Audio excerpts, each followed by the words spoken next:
Greetings, fellow Empyreans. I am Ashtarothi, the voice of New Eden, and it is Spooky Month!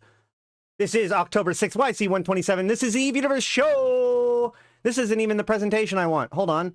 And poof, we're doing live fire exercises today. So we're going to have our peld down there and everything else like that. So welcome, welcome, welcome to the Crimson Harvest. Let me check my levels a little bit. The Crimson Harvest of YC127 or 2025 is live. And so today we are going to go over all of the details about the Crimson Harvest. I will say that in general, I'm going to not necessarily go too deep into the pre-existing sites. In other words, the Blood Raider gauntlets and the Tetramon gauntlets that are for battle cruisers and battleships. Those sites are largely unchanged. So previous information about them are still true.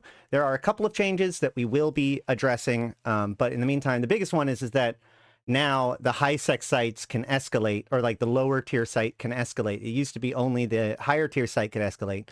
Now they can all escalate. But other than that, you get to, the way this whole thing works is that you pick one of the sides, either Tetramon or Blood Raiders, and then you get points for working for that side. This actually only affects the old sites. Both sides are interested in the new sites, and the rewards are, what's funny is that they've actually changed the language of the rewards to say that they're almost equivalent instead of equivalent. But at the same time, they've made them a lot more equivalent. We get the same skins regardless of which track you pick. So that doesn't really matter. The only thing that really matters is boosters. I feel like we're jumping in a little bit too deep, too quickly. So before we get into this, though, I want to say, since this is a big stream, there's a lot going on. I do want to say thank you to all of my supporters and sponsors who have stuck with me throughout all of this, or anybody who's interested in help out with the stream, be that becoming a member or a patron, picking up some merch, or just liking the stream, hanging out, chatting during live, putting down comments, super likes, all that kind of stuff. And sharing it with friends, because that's how we get this out there to help people understand the game better. A better player base makes a better EVE Online. So with all that said, let's go ahead and jump into the Crimson Harvest itself, starting with the dev blog, and then we'll go through the various rewards and everything. All right, let's see what the dev blog shows first. Capsuleers, the Blood Raiders have begun their harvest, and the Order of St. Tetramon is mobilizing against them. The time has come to choose your side and get into the fight. Start unlocking your rewards today. So again, I want to stress that, like, spoilers, it legitimately does not matter which side you pick. The only difference in the track is the boosters that you get. You get the same skins, you get the same skin components, all that kind of stuff. So it doesn't actually matter which side of the two you choose, besides you getting Tetramon drugs instead of Blood Raider drugs. Boosters, I'm sorry, YouTube. But yeah, let's go ahead and watch this video first.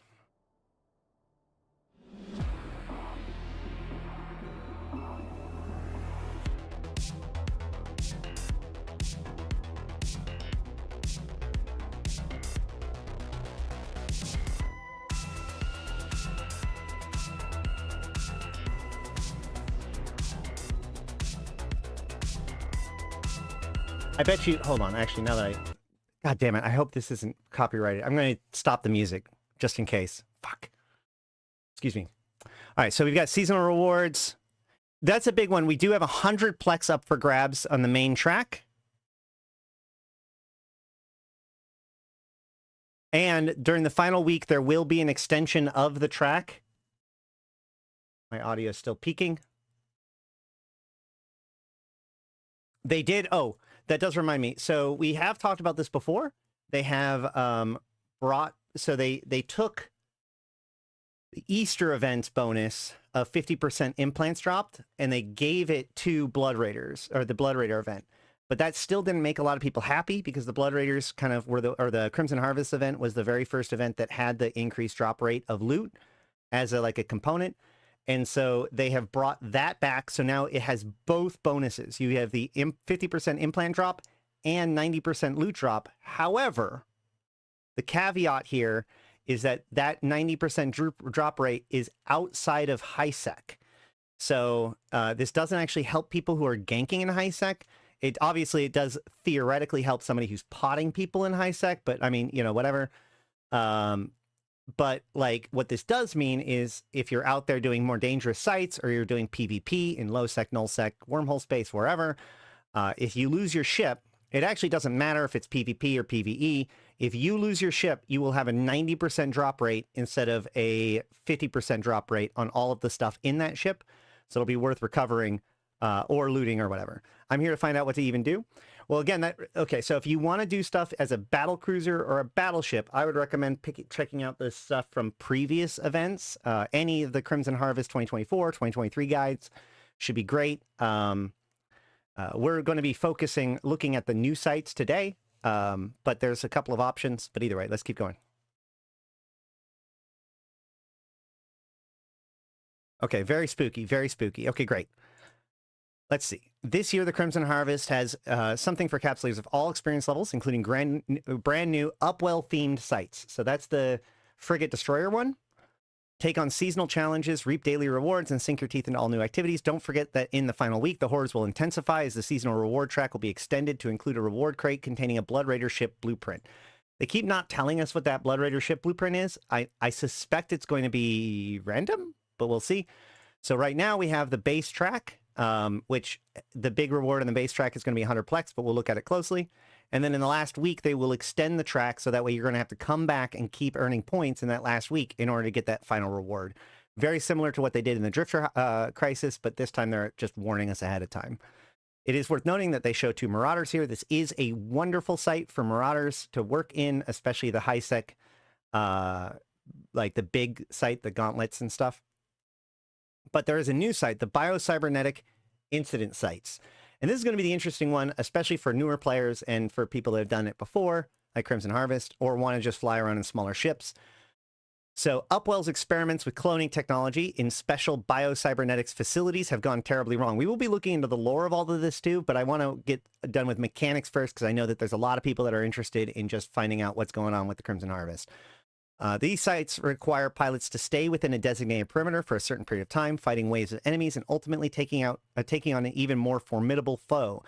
Keep the opportunities info panel open to see how much time is left, and watch out for shuttles attempting to leave the site laden with valuable loot. Catch them before they get out and make these sites even more lucrative. Okay, so there's 3 different tiers of these sites. I have done the tier 2 site. The tier 1 site is very easy. The tier 3 site is a little bit more complex, but it is, we'll get there more, Car. But either way, one of the biggest concerns with this site is, well, there's a few things going on. First of all, the tower itself is, like there's a limited area around the tower that you must stay within. And a lot of the rats don't stay within that tower, including the shuttles. So when you shoot the shuttles, which you should always prioritize, you do not want to loot them right away. Because if you go to loot them, you'll actually fail the site. It's very easy to fail these sites. So you have to sit there for 10 minutes and kill off various waves of rats. It isn't too bad. There's one nasty wave at about 500 seconds in. We'll be looking at it all. And then there's the final rat at the end. Once the final rat spawns, you are allowed to leave the perimeter at that point. Kill the rat, loot all the loot. I have gotten approximately 15 to 20 million ISK per loot per site in high sec for the tier 2 sites. Now the tier 2 sites are spawning everywhere. The tier 1 sites are only in high sec, and the tier 3 sites are not in high sec. The tier 1 site, we believe that the iBeast Punisher is going to be one of the best solutions for it. Tier 2, so far, the Retribution has proven itself to be incredibly good at it. And the tier 3 site, I haven't quite experimented with, but I know people who've done it with a pair of Kikimuras. Now, the big thing about these sites is being able to keep up in damage. That's actually why I'm not using a Nurgle anymore. My Nurgle wasn't able to keep up with the damage with application in the same way that the Retributions could. So it falls behind and eventually gets overwhelmed. The Jackdaw would only be good with, like, the Jackdaws. You need to be able to do the T3 site in order to use the Jackdaw. I have heard people doing the tier 3 site with Jackdaws. Oh yeah, make sure if you're buying the pre-built fit from inside the game. So hold on, let's actually check real quickly. We'll show off how to do this. So if you go into the game, and we open up the fitting window. And we go to Hulls and Fit, and we search for Punisher. We will find iBeast's high-sec PvE Punisher. Now, the problem with this one is it has small focus anode particle streams. So I'm going to recommend two different changes to this. The first is you can actually take off all of these and put on, we'll go with, let's see, I think you should be able to do pulse, right? Let's find out if we can do pulse.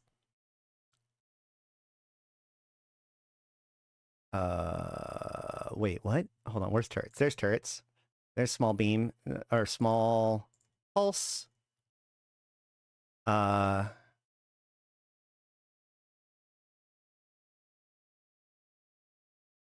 Small focus pulse? Is that what my retribution has? Yeah, those fit just fine. And then you can even take this off and put a tracking computer on.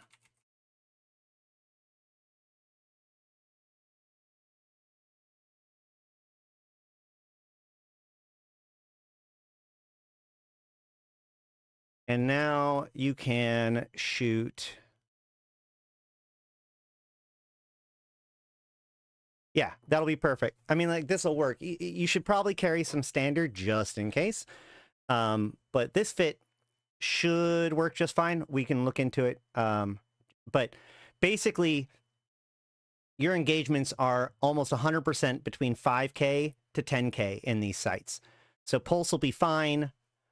Switching out that afterburner for a tractor beam, or for, sorry, tracking computer is probably going to be good. Well, like I said, my current fit with the retribution, as you can see, it's basically the same thing, but as a retribution. So that's where I got the idea from. Some of the shuttles can be 11 to 12. Like I said, you can always swap to standard or even radio if you absolutely need to. But we'll check it out.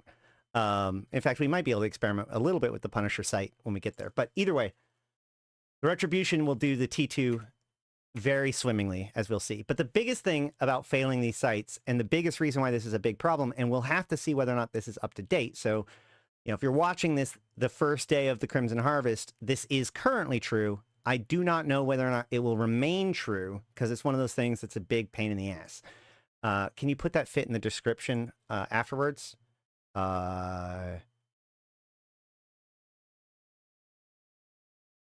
Here.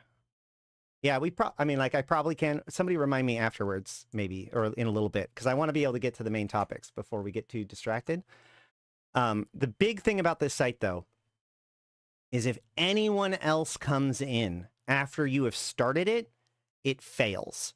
So the biggest problem with this site as of right now is the fact that it is so easy to grief.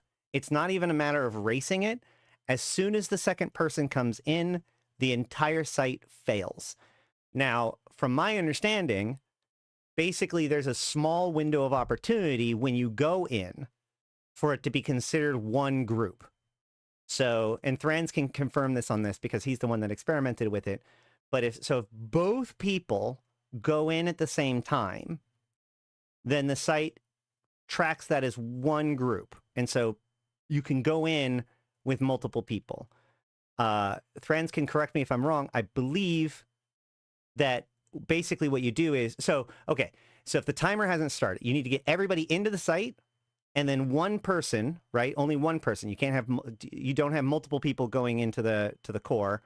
But once somebody crosses that threshold and it lights up, that site is now, if anybody else comes in, it fails. So one person can sit, so you can bring in multiple people, but you have to do it right at the very beginning. You have to keep track of D-scan, and people can come in and just make it fail. This is why I think that, like, chances are they're going to figure out some better solution. They might add, like, a suspect flag to it or some sort of thing. It seems absolutely bizarre that the site just insta-fails with no way of fixing it if somebody comes in early. It just makes it incredibly griefable, but that is just the nature of the beast right now. So that's what we're going to be dealing with today. Yeah. So check in the comments. If there is a change, please comment it down below and I'll pin your comment. and then you'll know. So check down below if there is anything. All right. Keep your eye out for unstable generators within these locations that can be used tactically to damage many ships, ships at once. It's also, and also your own if you're not careful. So in general, these sites are hostile to drones, but they do have these like explosion cans, which are really good if you're starting to fall behind. Again, it might be good to keep it for that last little bit where like suddenly there's a bunch of dudes all at once. It's a pretty big explosion, which covers up most of the area. And so it's really good at like just flushing out a whole bunch of dudes if you're falling behind. However, the retribution won't fall behind, so it doesn't really matter. I got into a Crimson rush to the last room, and then there's a Drake killing the last 4 frigs before the Overseer, and then I saw the Overseer wreck. Could I have done it? So with the Crimson Harvest Gauntlet sites, there are keys that you can get, especially from the hacking sites, but also from the combat sites, that allows you to bypass the center room. So if you were in the middle of doing the central room and that Drake happened to have that key, he could have bypassed that first room and gotten into the final room before you could. But even then, I mean, like, a Drake should be pretty easy to race in the end. But if you're already there,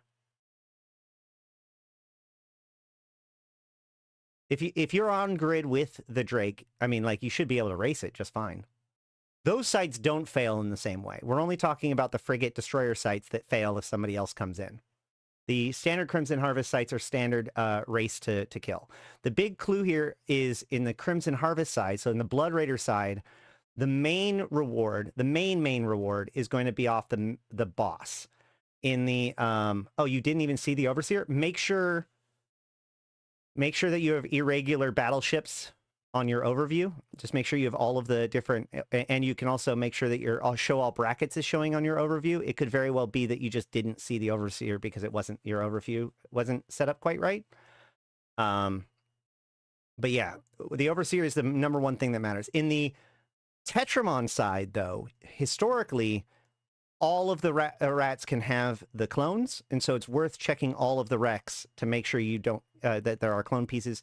There are also possibly going to be Skinner components and all the stuff, so it is worth checking wrecks in both sites, but it's probably going to be much more important to check wrecks in the Tetramon side as opposed to the Blood Raider side. In the Frigate Destroyer side, the only wrecks are the shuttle and the final boss, so you don't really need to worry about that.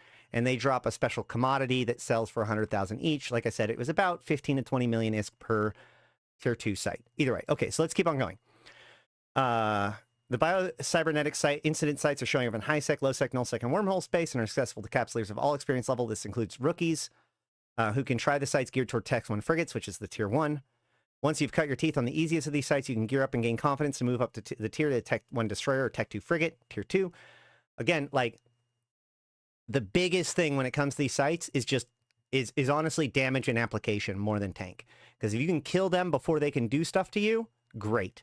If they can pile up, then it starts to become a big problem. My Nurgle was starting to get overwhelmed by damage, but my Retribution can keep them cleared off just fine. I imagine I saw a Course or Navy issue doing it earlier, so like there's a lot of destroyers that will be able to just do it. So if you get 25, that's 2.5 million exactly. There should be no rats after the Overseer. Correct. After the Overseer, the rest of the rats should warp off. Like I said, the only thing I can think of is possibly... So, if we undock real quick... yeah, I'm not 100% sure. Like, your report is not comport with, like, my understanding of the situation, so either something different is going on this year, and this is just the first indicator of it that I've gotten, or there's just a mistake somewhere. But if we open up our overview, we can see right here in the top right, bracket visibility. You want to make sure that show all is on, so that way you can see it even if it is not being shown. And you can also go to here, overview settings. You'll want to go to filters and make sure you can search for irregular, and just make sure all of the irregular ships are checked, because those are going to be the event ones.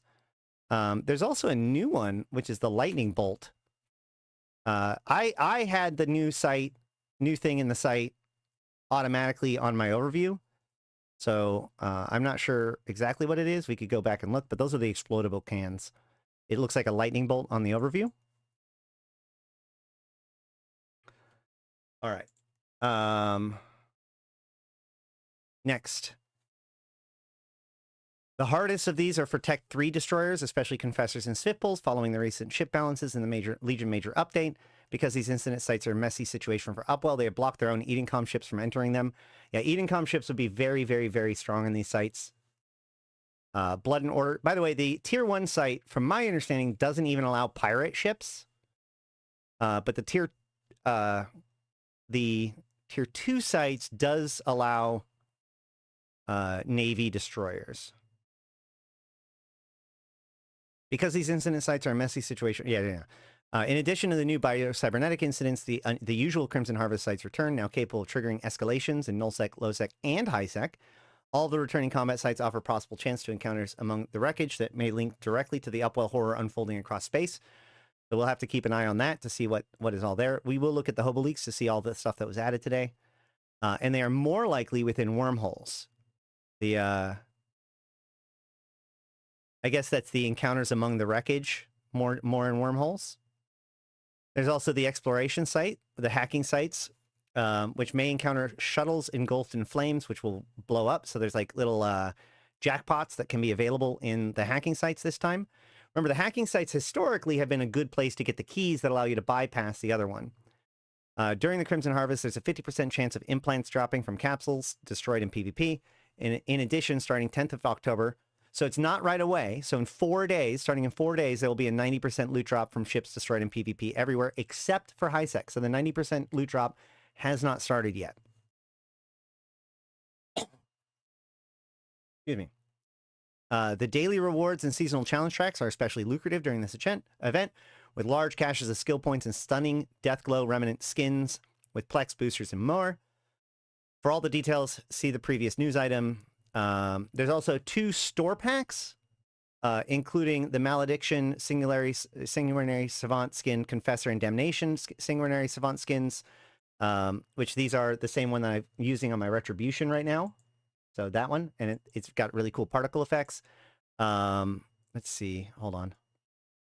I didn't actually open up the store yet. So the Confessor, the Damnation, and the other one, Malediction. Oh, and the Balgorn and Legion comes with the $70 pack. And the $15 pack comes with just the Executioner and the Kruger. 1 second, real quick. Let's go ahead and drop over here and make sure. So we have, these are the new ones that they just added. So the Confessor's new, the Damnation is new. Hold on.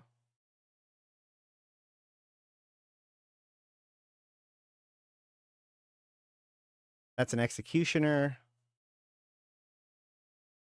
That's the Malediction. So this Malediction one, all these 3 are new. Legion and Balgorn, I think, are not new. There's the Executioner, so that one's new too. We have an Avatar Sanguinary Savant. Not sure where that is. We'll have to keep an eye out for it. But so this is the new, like the Confessor Sanguinary Savant skin, which I definitely want. It's going to be on the $70 pack. And then these 2 are lower tier, or like lower tier ships, I guess. Executioner and Kruger, those are both Tech 1 ships, are going to be the $15 pack. So those are going to be a lot cheaper on the market. We'll check those tomorrow probably, or soon, to see how those are doing. The Legion one is pretty cool. Do I have that one yet? Hold on. I'm going to have a moment real quick.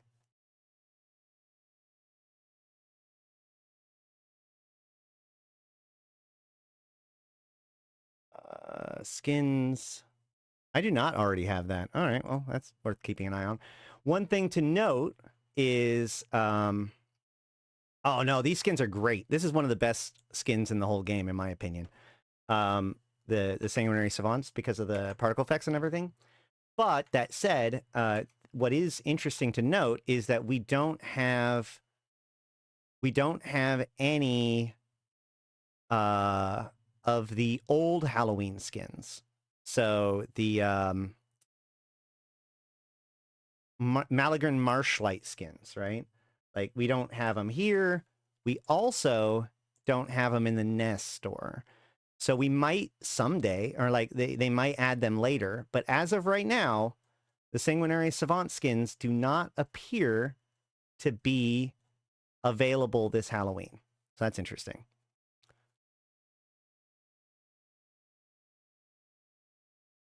All right, so that's the packs that are available. That's the dev blog. Let's go ahead and look at the patch notes.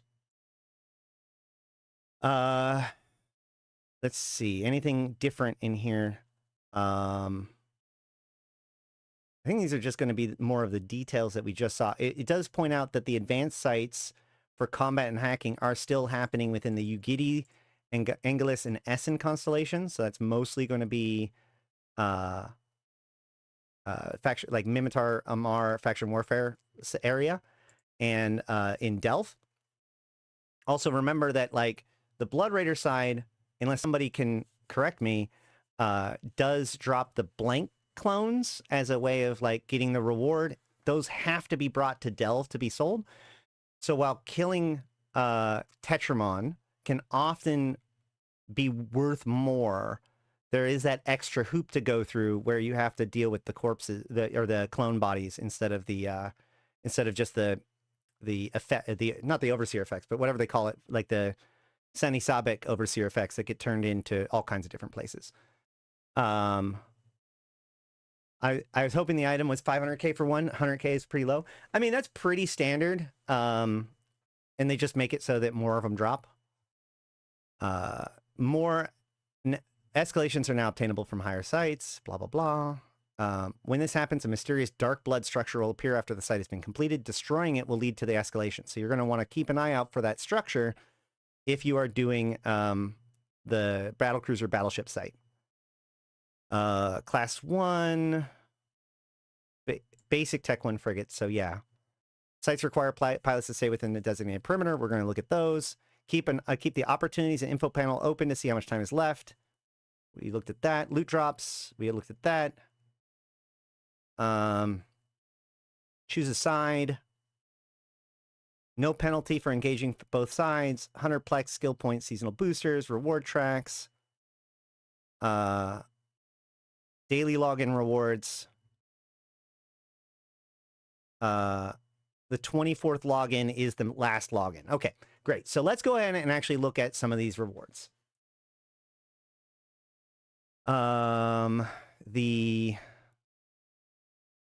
wrong one.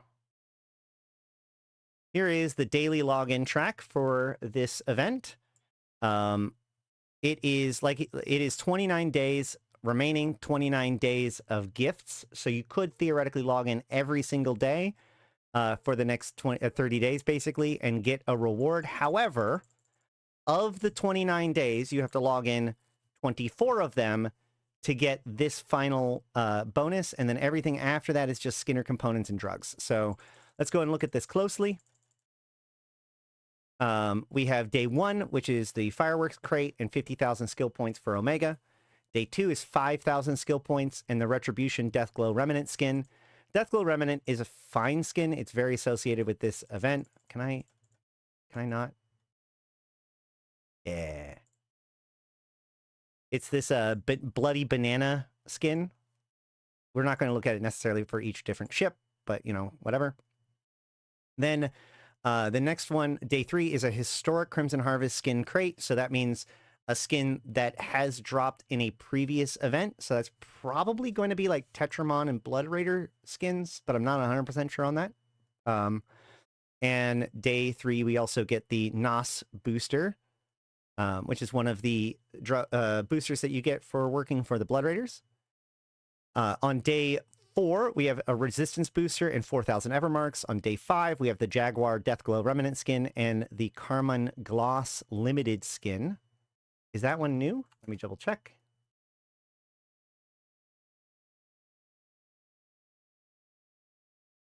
Dang it, where is...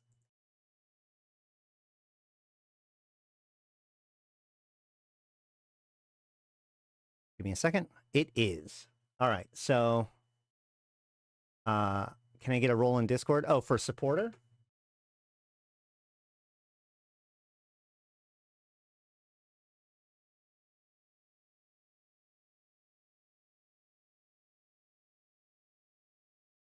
DM, hit me up after this, and I'll straighten that up. Okay, so in the meantime, though, let's go ahead and open up Skinner. We're looking up. That's a gloss.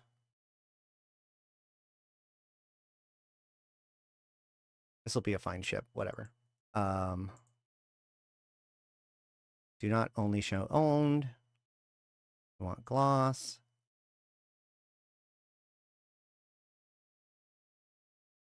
Whoa, that is pink. Hold on.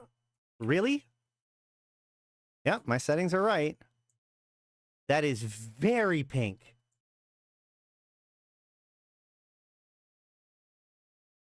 It's almost as pink as glorified ruby.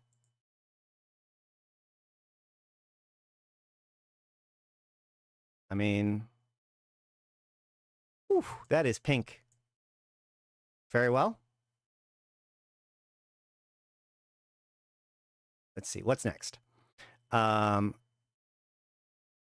damage. On day 6, we have a damage booster and a Skinner crate. Not sure what the Skinner crate is going to... Random selected Skinner design components from previous events. Oh, that could be cool. On day 7, we have 10,000 skill points in the Ashimu Deathglow. On day 8, we have Silent Sanguine Satin. Again, just going to double check. That is new. So it's going to be like a whitish.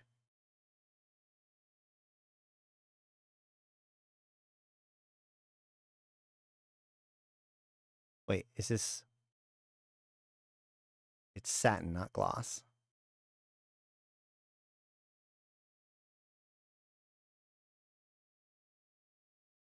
It's almost like a pearl. Not necessarily pearlescent, but like a pearl-looking color.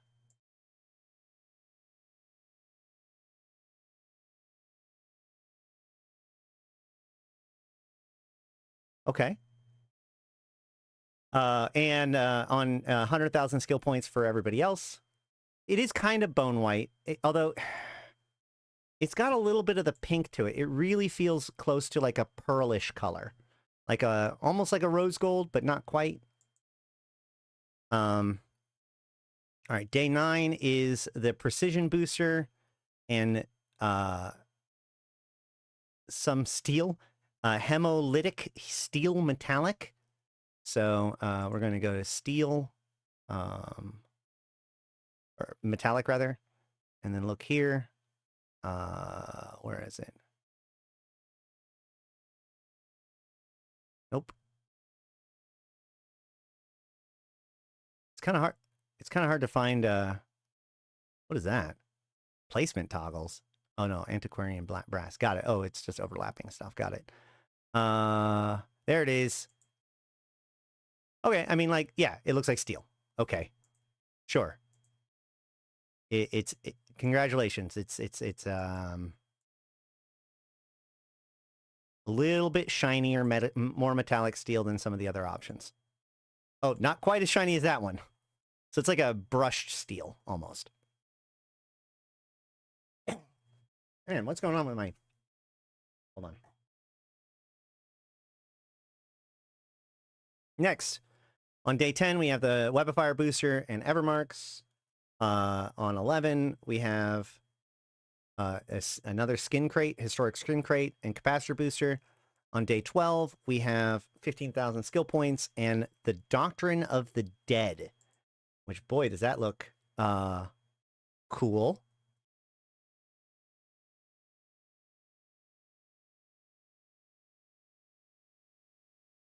Is that it? It is it. That's pretty legit. Like, I feel like there's going to be some stuff you could do with this.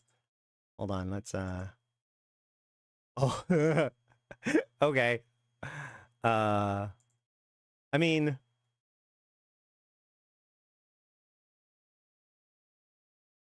Yeah, there's definitely going to be some people that are going to do this, right? Like you just go here and you just put this like right there. Wahaha. Yeah, this is a good one. This is a good pattern, guys. Simple but effective. All right, what's next? On day 13, we have more Skinner Crate and the Redeemer Deathglow Remnant skin. On day 14, we have Anti-Drain Booster and another Historic Harvest Skin Crate. On day 15, we have the Anti-Disruption Booster and the Damage Booster. On day 16, we have another Skin Crate and 125,000 skill points.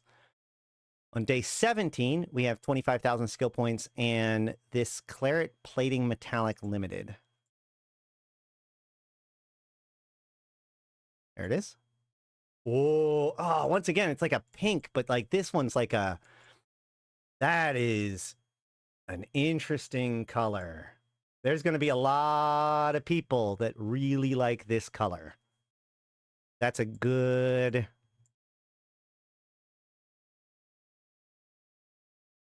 It's a little bit darker than that one, too. Yeah. That one's too bright. That one's good. That's probably the best. Yeah, it's like a dark wine. It reminds me of the like Rosetta, not the Rosetta Dawn, but there was some early purple skins or whatever. Like, but yeah, that looks like it could be pretty good. All right. Next, Resistance Booster 3, Golem Deathglow on day 18. Golem Deathglow. I am curious about what that looks like. Yeah, that's about right. Visceral Catharsis Limited. All right. It's like a... It's one of those ones with like... It's like it's acid burned. Hold on.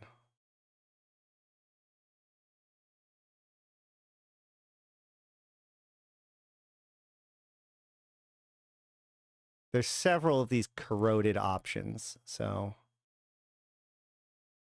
it's probably not going to be the most valuable one just because of that. Visceral Catharsis. There we go. Let's go ahead and make it something. There we go. I mean, that is very good blood splatter pattern, though. That is a very good blood splatter pattern. We can rotate it. We can make it bigger.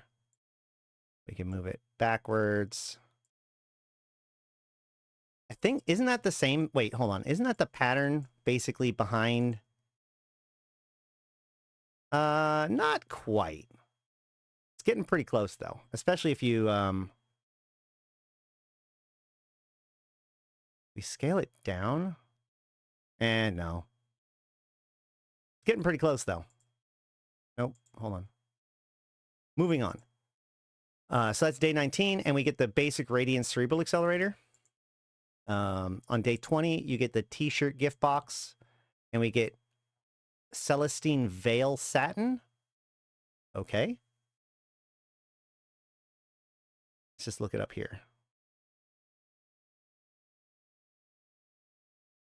Like a goldish. Whoa, wait, whoa. Okay. It's like, again, it's almost like a opalescent, or like it depends on what angle it's in, but it's like it's gold when the light hits it, and it's whitish blue when it's not.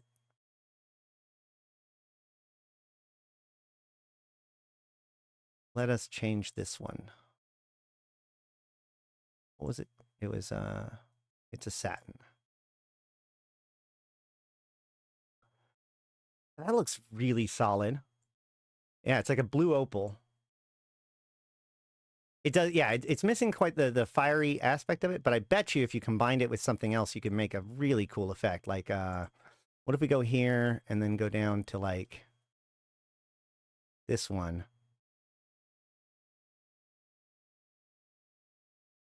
That can do some cool stuff.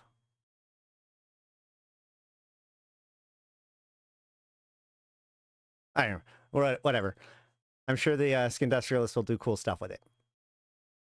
All right. 21 on day 21 is the Precision Booster, another 15,000 Evermarks. On day 22 is the Deathglow Remnant skin for the Ishtar and the Tetramon Capacitor Booster. Day 23 is the Webifier Booster and the Babaraga Deathglow Remnant skin. Wow, okay. That's a... There's at least 3 of us. And we all have our own skins. I'm not sure who's going to use this, but everyone's going to get it on day 23.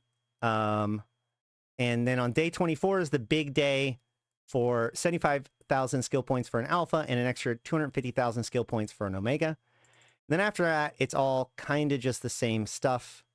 But extra Carmine Gloss, extra Claret Plating, extra Skinner Crates, a couple of extra drugs, etc. all the way to day 9 or 29. That is the login track. So again, you only have to log in for 24 days out of the 30 in order to get the big prize. And remember, if you go to Omega at any point in this, you'll be able to retroactively claim all of the Omega prizes up until that point. So yeah. All right. So that is the login track. Let's look at the event rewards track. So you can access it through the agency under Encounters, Crimson Harvest.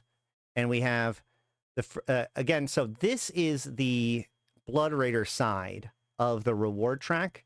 But the only functional difference is that these boosters are harvest boosters for me. And if you choose to go with Tetramon, these will be Tetramon boosters instead.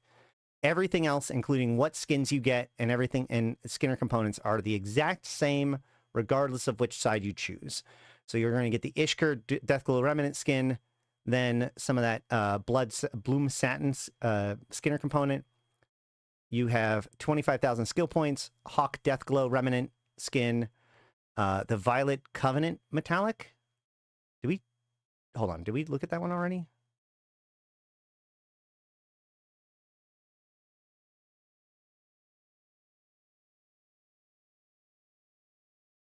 We did not. Okay. What do we each... oh, so the Tetramon boosters are going to be mostly for webs, or no, so like they help their own stuff. So like the Tetramon stuff will help you with like resisting being neuted, laser damage, etc. Let's go look. Hold on. Let me look up all the boosters.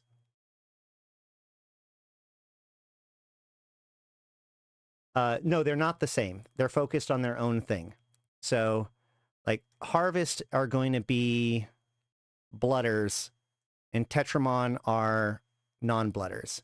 So the Blooders have an energy damage one, a web range one, and a NOS cycle time one. Whereas, and an anti-weapon disruptor one.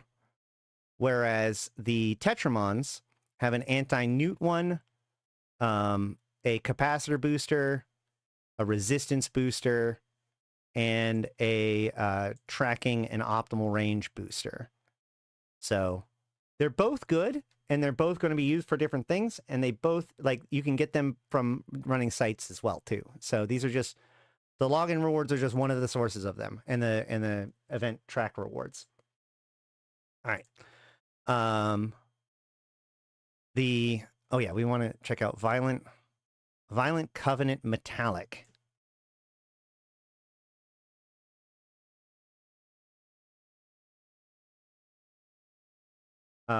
First gauntlet I run and got the Decloaked Dark Blood Transmission Relay to spawn? Hell yeah! Where is the escalation at, though? I mean, like, please don't say... Hold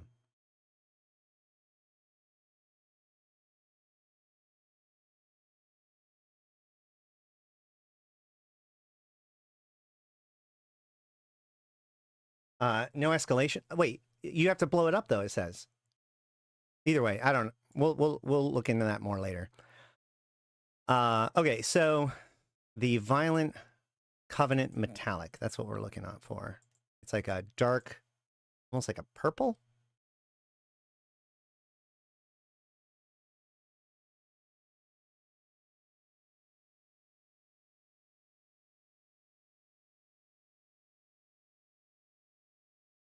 I wish there was better ways of looking this up.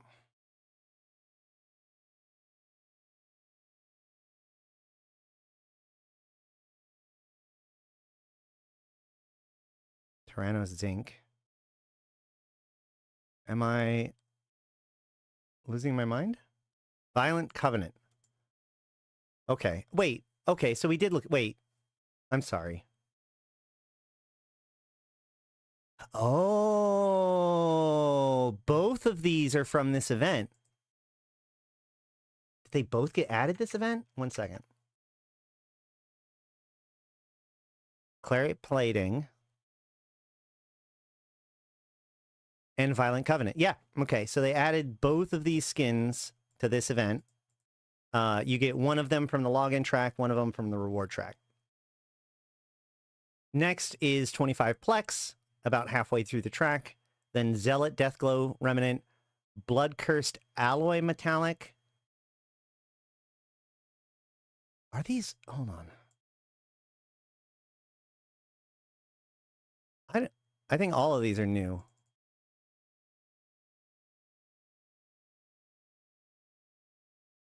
Wait. No, yeah. Yeah, okay, so these are different. So let's go ahead and look at Sacrosanct Bloom Satin.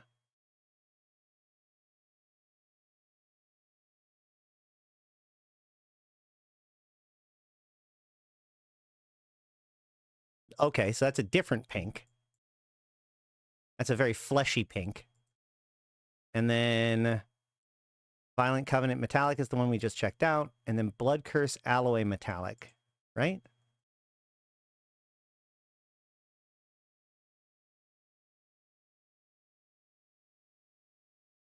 That is a, like, vibrantly pink metallic.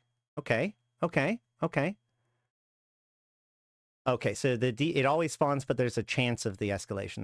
That makes sense. All right, Harvest Web of Fire. Okay, so then Munin Deathglow skin. What is Arterial Trace? Oh, it's a pattern. Okay. What does it even look like?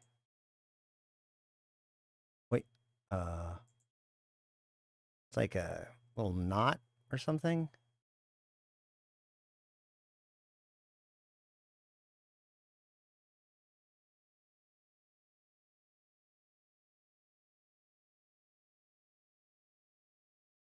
I'm sure somebody's seen it and like, oh my God, it's right there. It's so hard to see something when like you're looking for it and the pressure is on, right? There it is right there. Okay, hold on. Let's, that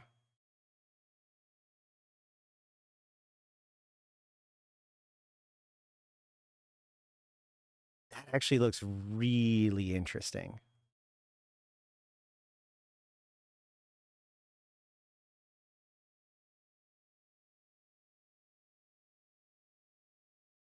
That could be cool. I feel like that has some potential to it.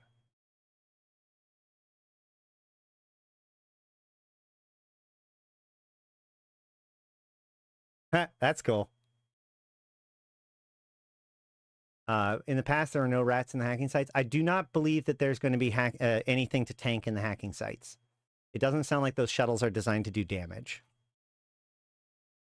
Then there is the Crimson Harvest Cerebral Accelerator crate, Glinting Malice Satin.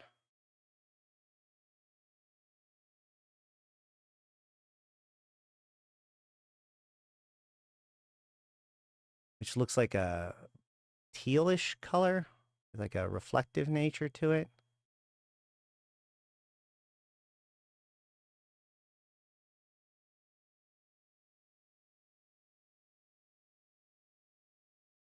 Is this it? Ah, wow. Okay, so once again, very opalescent pink. So this is far more opalescent. It turns like greenish at certain angles. So that could be cool.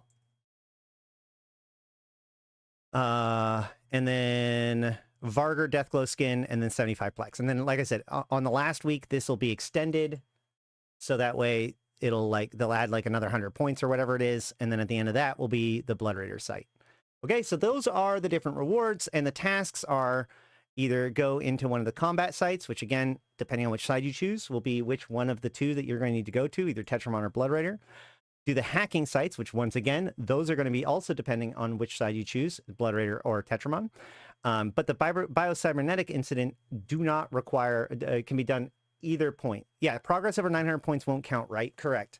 So you can get as many points as you want between now and the extension, and you'll still have to do the extension part afterwards. Pretty sure. 99.9% sure. That's just what I would expect. Okay, so like I said before, if you're interested in the other sites, there are plenty of guides and stuff from other stuff. We are going to look at the Tier 2 combat site today. But the Tier 1 combat site is going to be very similar, just with a Punisher instead of Retribution. This is the fit that I have. I got it from Eve Workbench. I believe I even have a link to the Eve Workbench down below. I did take out a couple of things. First of all, I de-blinged the Repper, and I took out the auto-targeting system, but just to make sure people see it, I'm using 4 small focus pulse laser 2s, a Republic Fleet small cap battery, an optical compact tracking computer, although technically speaking, I think I could probably get away with a non-compact, but it is what it is. Small armor repair 2, A-type thermal coating, 2 heat sinks, a reactive, an EM armor reinforcer, a capacitor control circuit, and then guns. I do actually recommend, one of the biggest concerns is that, like, you only have 135 meters cubed of space, so theoretically speaking, I'd like to actually pare down what ammo I bring with me, so that way I could bring a mobile tractor unit. A mobile tractor unit would be great for the final pickup, but in the meantime, we don't have that. So we're just going to go ahead and give it a shot. We're going to go run around and look for a site. Yeah, Retribution rips these sites apart. The Nurgle struggled because the Nurgle just can't put out the damage that it needs to do. All right, so to find the sites, we're going to open up our opportunities window, and we're going to filter. Let's just clear out all of our filters. So here's the opportunities window as you first find it. And you can come down here and go to like Enforcer. And then here's a site, and I'm just going to click on Crimson Harvest. So now I'm only looking at Crimson Harvest sites, and I see that there's 2 Class 2s within range. So we're going to just start heading over there.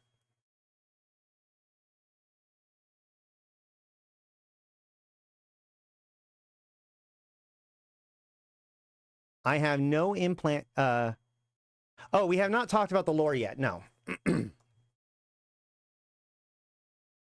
We're going to see if we can run this site first, and then we'll take a little bit of time to talk about the actual what's going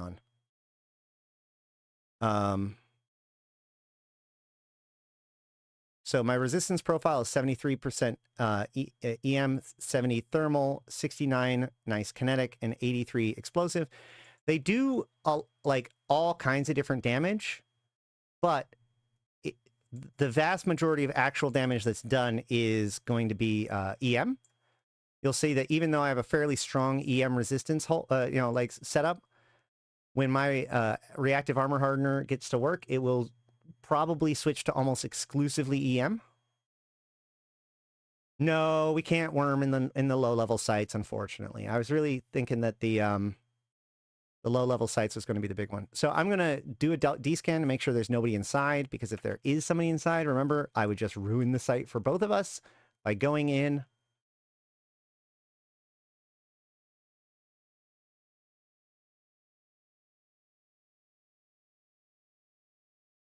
Once we are inside, you can see there's the 2 lightning bolts. These are my 2 like gimmies if I start to get overwhelmed, but I probably won't.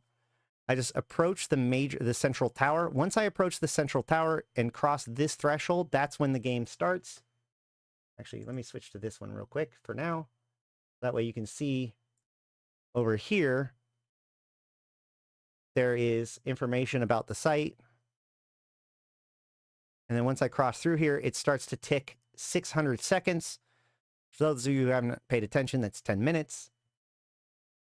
This ticks no matter what, as long as you're on the inside of this ring. And here we go with some rats. So we're going to switch back to the other view so that way we can see our peld. And I'm going to start shooting. So again, the biggest thing here is that we want to keep our damage, like kill them before they can do any damage to us, really. I guess you can see they don't start out really within a range that they can do damage to me, but I can do damage to them. So if I kill them fast enough, we're just fine. And in fact, we're going to have to wait in between waves. That's a sign that you're kind of doing it right.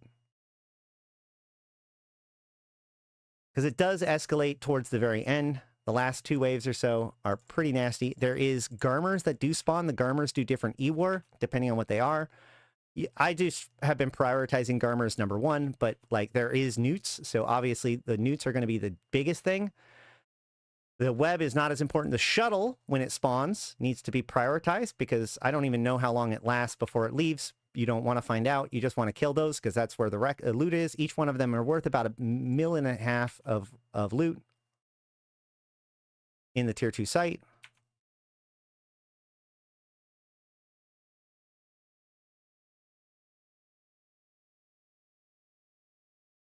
We just keep working our way down the center. And we're not even taking enough damage for our reactive armor hardener to even know what to do about it yet.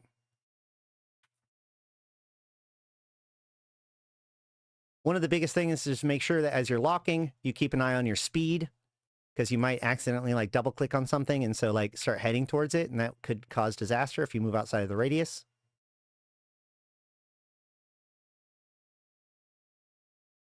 Ravenous is the newting ones.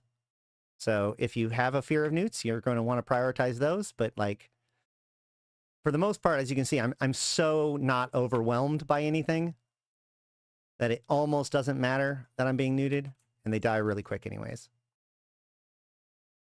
Also, as you can see, everything kind of starts at somewhere around 10 kilometers and then come their way in, which is why I was saying if you can hit from 5 to 10 kilometers, you're going to be pretty much good to go. The Garmers do want to sit at like 8. So if you have a lot of problems hitting out to 8, then you're going to have a lot of problems hitting them. I remember that from the Nurgle.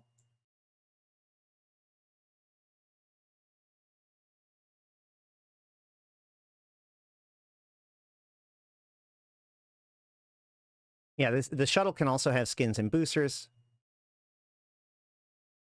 See, this one's at 10 kilometers. I'm still able to reach it.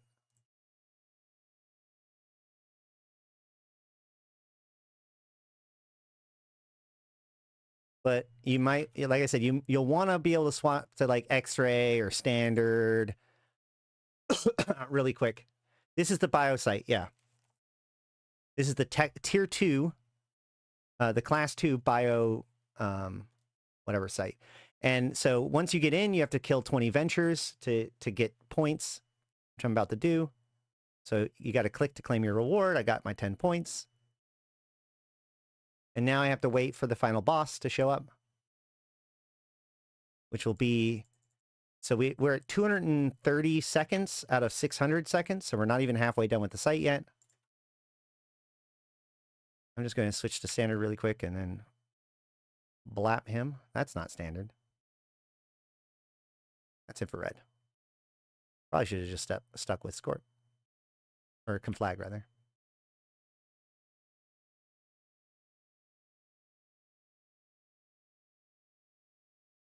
So as you can see, like, if you're doing it right, if you're able to kill the rats fast enough, then it's basically just very chill. You kind of don't want to orbit this thing because it's so, like this area is so small. You might be able to orbit. Can I orbit at like 500? Yeah, you can orbit it at 500 and still stay within the site, I think. We'll find out. There's the shuttle.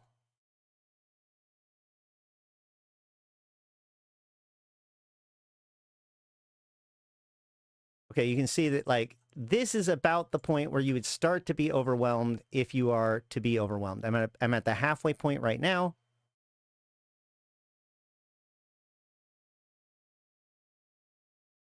And now my resistances are 100% pegged towards EM, which means So what that really means is I'm taking more than 2 types of damage, but it's identifying that the vast majority of the damage that I'm receiving is EM, which is kind of interesting because it should be EM thermal almost evenly. But in my fit, I have a lot less thermal than EM resistance. So it's obviously doing more EM than thermal damage.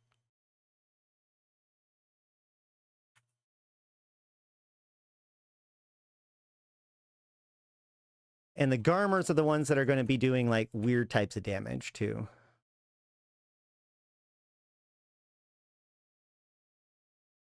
So yeah, I can orbit at 500. I didn't need to, but I can, if that's interesting to you. We're at just about 360 seconds out of 600.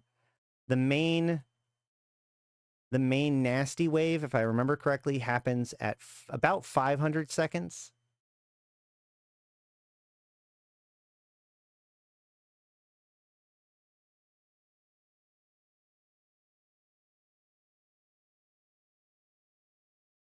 Get the shuttle. There's usually about 4 shuttles per site.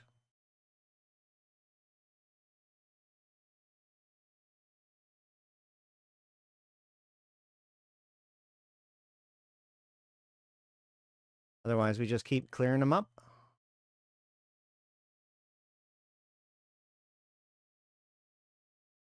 And you can see, since I am keeping them kind of camped down, the damage is actually very, very low in the site. But if you can't kill these guys fast enough, it can really build up.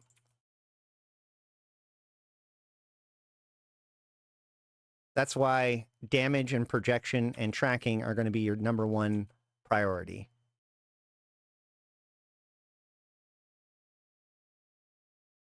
These are very nasty to drones. So while drone comps can be utilized, you're going to have to keep a very close eye on them and use them as kind of a kind of chaff. All right, we are getting close to the there. Okay, we're going to blow up this unstable generator just to show off what happens. Boom. And that entire wave got wiped out. Isn't that cool?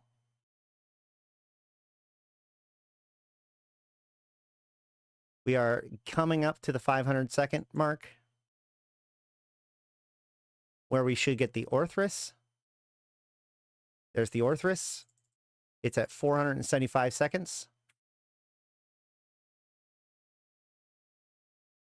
The Orthrus does... There are warp disruption. There's no scrams in the room, but there is warp disruption from the Orthrus and from the final rat. So beware of that.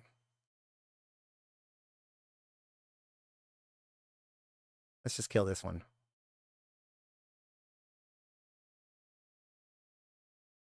Killed a whole bunch of the rats. Done. Rats killed towards the by the generator do not count towards your kill X mission. That's true. What happens at the 500-second mark? That's when the wave that just spawned that includes an Orthrus shows up, which is the second hardest rat in the site after the main boss. Can I use the Nurgle? I used a Nurgle. I wasn't able to keep up with the damage. Or like keep up with the rats as they were spawning. My damage was too low.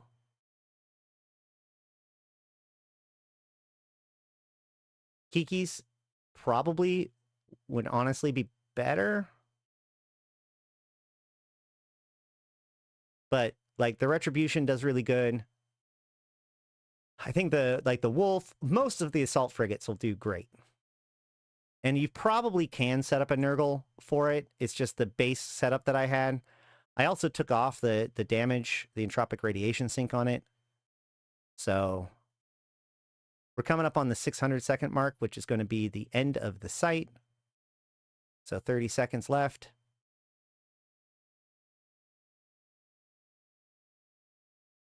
The guy lost his Draugr in the tier 3 site. The Draugr is just going to have... The Draugr has lower damage than the Kiki, and also the Draugr can't get into the tier 2 site. The Orthrus... it's a warp disruption, not a scram.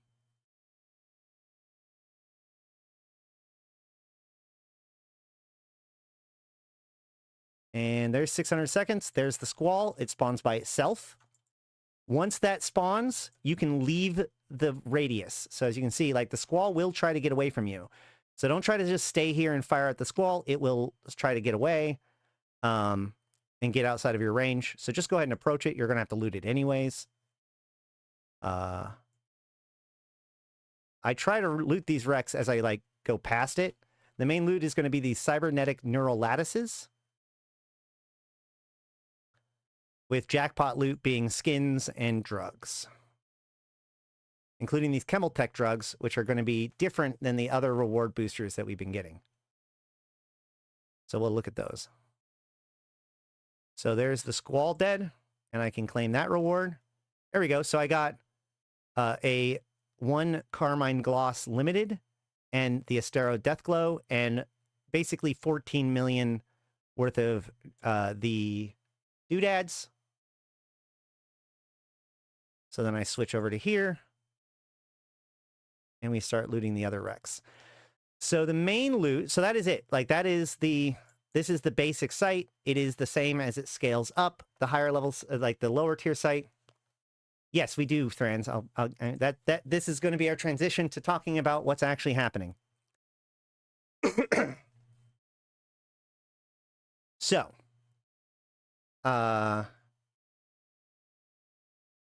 what is going on?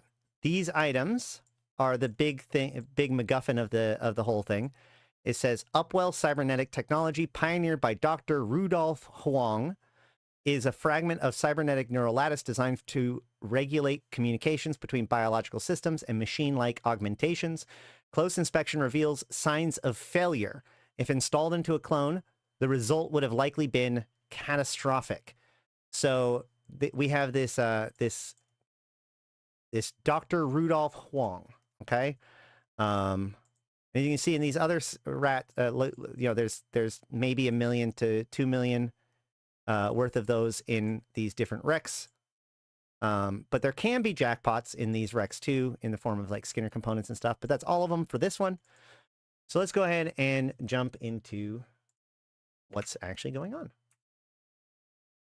So if we look at the Solar Fest celebrates interstellar success New Eden news from about 3 months ago, a little 2.5 months ago, we see renowned cyberneticist Dr. Huang Rudolfo wins prestigious Yinmei Science Award for work with Upwell Consortium.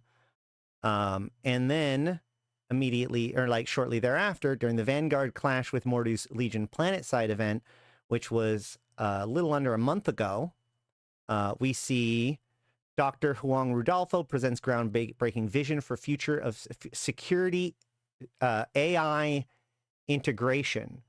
So this is weird. So these two clues are kind of a big piece of this, especially since we have now these these pieces from the site that have his name on it. Wait, hold on. Am I wrong?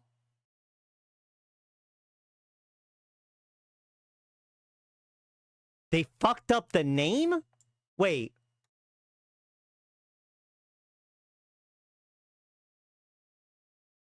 Did they... Wait. Hold on. So in the lattice, he's called Dr. Rudolph Huang. But in the news, he's called Dr. Huang Rudolfo. Those have to be the same person, right? Hold on. Let me run a search.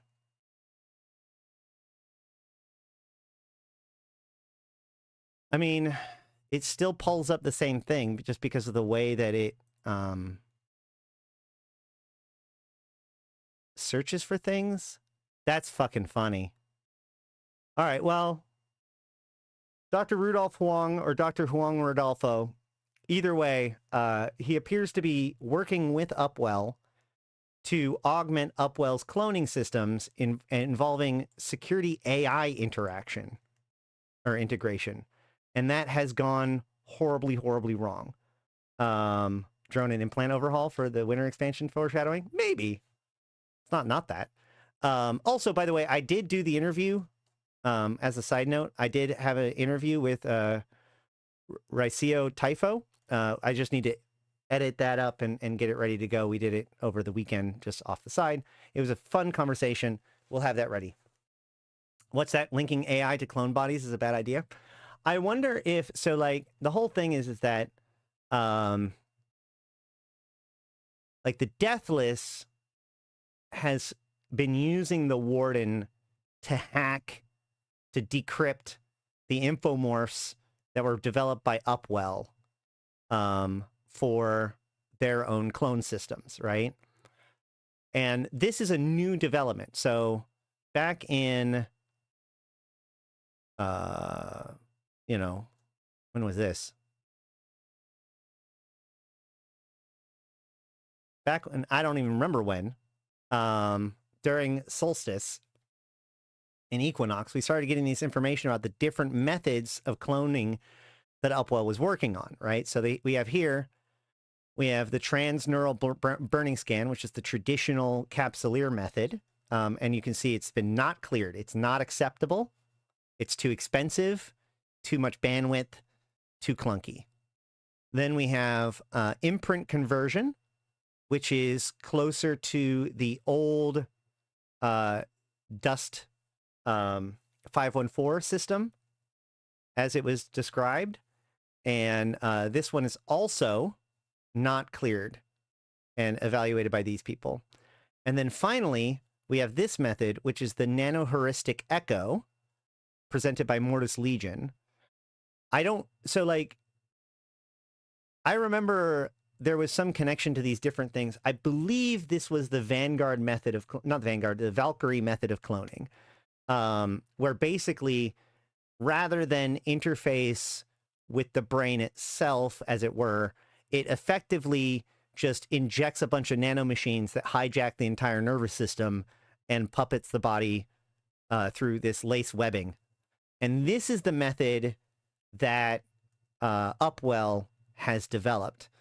Now, the big priority here, the same with the Deathless, is the idea of keeping the infomorph outside of the actual body itself. So that way we don't have any cloning issues, because the identity, the consciousness, is actually not preserved within the body, the clone. It's only being controlled through a remote connection, usually. Or at least that's how the Deathless does it. But like, if the Deathless has a ability to basically hack into these systems, that could be really, really bad. And so it could very well be that Upwell is experimenting with new protection services, because you notice here, none of these are that doctor that we're talking about. And this doctor's development happened like a year after. So I assume that this is an augmentation of the Upwell cloning system, including drifter tech and, you know, the other stuff that's been coming from the Sentinel MZ or NZ, and stealing tech from the Deathless by hacking into the Warden. All of the stuff that's been happening has led to this, but something has gone horribly wrong. We don't have like a New Eden News or anything to talk about what's been going horribly wrong, but we do have a kind of a clue in the notes, which is that like the special site is called Zombies. So like they're not really being subtle here, that what has happened, if we look at through all of the text, is, let's see, there's a group, I don't even know if it's called, it could be called a group, but effectively the methods of developing these new clones that are augmented by this new tech that this doctor has been working with has gone horribly wrong. Whether that they've been hacked or infiltrated by the Deathless, or drifters, unknown what has actually gone wrong to cause these clones to go insane. It is worth noting that the original Templars also went insane, and that was because of drifter infection, basically, within their consciousness, or sleeper infection within the consciousness. And it is worth noting that the Deathless has literally been stitching sleeper imprints into people. So, like, there's a lot of things that could be going wrong. Null Prime, I assume that that's just the head of the group, right? Null obviously means no connection, or like none, nothing, not zero, but like no entrance. Like if a variable's null, it means that nothing has been assigned to it, not even a zero. But we have the hollow clones. This vessel repurposed from a standard hauler for early neural trials with the null prime clones. So the null prime clones was this experiment. So this is called null prime because that's the name of the experiment. Upwell has been working to create null prime clones, which may be similar to Shrieker clones. We have no idea. But apparently this went wrong, right? So enhanced loadout of the ship and aggressive behavior of the pilot, rapid collapse, mechanical aggression. So these are not, like, again, this is like zombie outright, very primal behavior. It could very well be that they're under the control of the drifters. It could just very well be that everything's just like firing off and just causing them to be hyper aggressive. As an organization with strong interest in the development of fortification and area denial technology, Edencom Aegis organization created a variety of enhanced proximity mines designed for the Triglavian invasion. While Edencom used these static weapons extensively, Aegis has also made these designs available to Concord military and police forces. Many Concord and Edencom installations have enhanced security, and normal proximity mines showed throughout the facilities on guard. I imagine that this is not part of this, probably. That might be the description on one of the lightning bolts. We can always check it out when we get to a new site. Once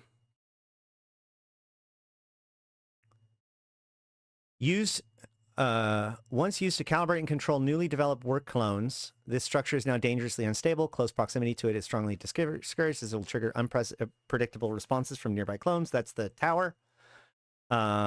Emergency response shuttle program to evacuate high priority data and prototype technology in the event of catastrophic failure. And those are the things that are keeping the bits that are obviously flawed, right?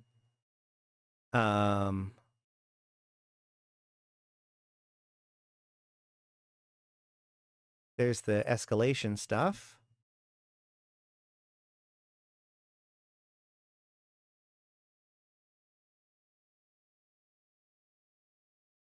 Ravenous Garmer, Formidable Orthrus.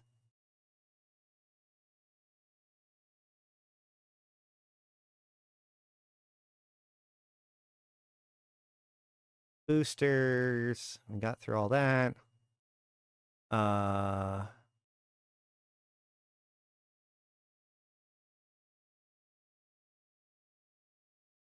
Let's see. Skinner stuff.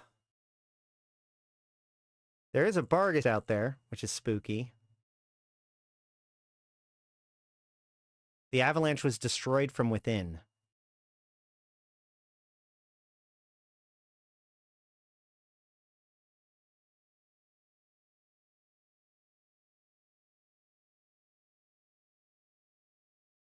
The subwell installation was designed for controlling, testing next-generation workforce clone systems. The site link has failed. Hey, thank you for that. Maybe, probably not. Upwell clones are different from Capsuleer clones. That's correct. Upwell clones are closer to Valkyrie clones.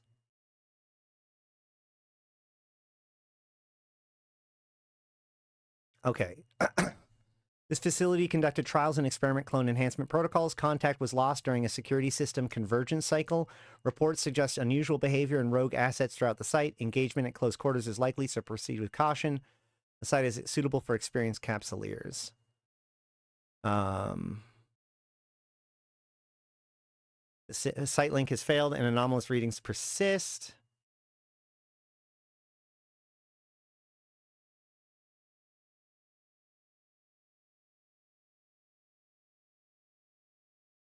The vessel secure data cache is intact, but will require data analyzer to breach. That's the new Rex that can be hacked in the shuttles, in the sites for hacking. There's the keys.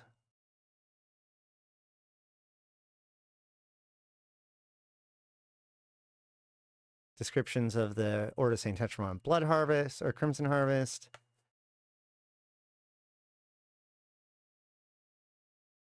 Blooderator stuff. Sanguinary Savant skin descriptions.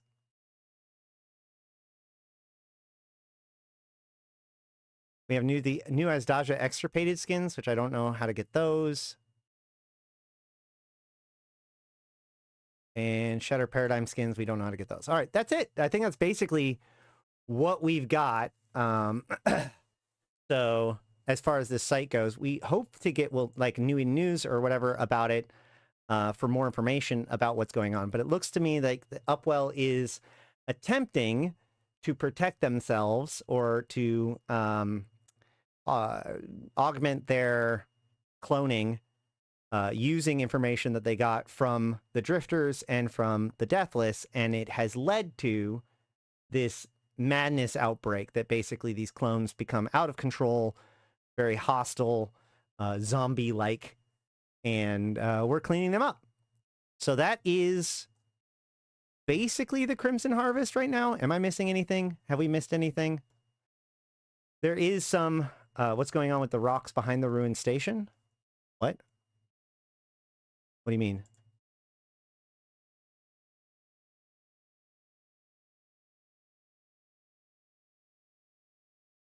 I just see a ruined station. I don't see any rocks. Oh, there are. Oh, yeah. No, there are some Crimson Harvest rocks back here. This is just Crimson Harvest rocks. You'll find these same rocks in the Crimson Harvest sites. And actually, fun fact, the reason why these Crimson Harvest rocks are so special is because, like, remember, Crimson Harvest is like the place where they do a bunch of experiments. So, like, at one point, there was actually a time where we didn't get accelerators. We actually instead got blueprints and were able to build accelerators. And that's where the chronodynamic tricarboxyls came from, which is related to Deathglow and the Crimson Harvest and stuff. And so these rocks are part of all of that. Pretty sus making purpose-built clones and then doing some shady stuff to control the infomorphs using them. Yeah. Well, again, like, I don't know whether or not, like, something infected the system, the interface. Why not aliens when all the neighborhood is full of freaks? Because EVE Online is a game about, is a universe about humans being bad to humans. All right. Cool.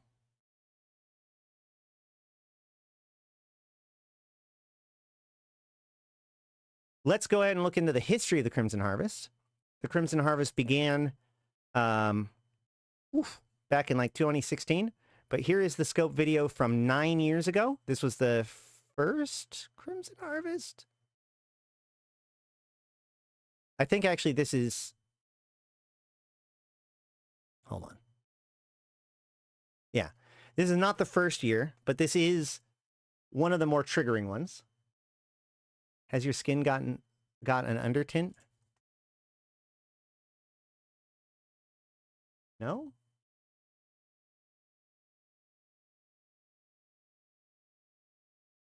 There have been some graphical stuff. All right, so first scope video. So this is from 9 years ago. This was the first Crimson Harvest scope video. This kind of helps tell us what's going on in the Crimson Harvest. I'm going to give a very minor trigger warning. These videos are kind of weird.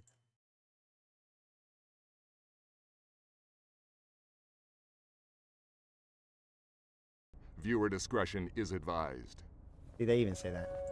Bloody Omer ran away, hiding from the light of day. Made a base out in the night, far away from the Empire's might. Holders think they all are safe, protected by the Empire's grace. Silly people, they should know. You shall reap just what you sow. Bloody Omer is coming back. Monsters from the endless black. Wading through the crimson flood. Omer has come to drink your blood.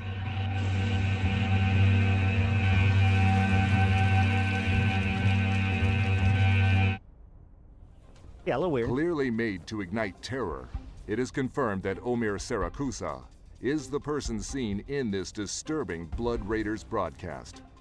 The identity and fate of his captives have not been disclosed. Amar authorities are urging its citizens to stay vigilant and not to give in to what they refer to as acts of heresy. This is Alton Havery, reporting for The Scope. Okay, so basically, seeing this makes me want to update my clone. Yeah. So, there is a heretical offshoot of the Amarian religion known as the Sani Sabek, which believe that there is power within blood, is kind of the short of it, right?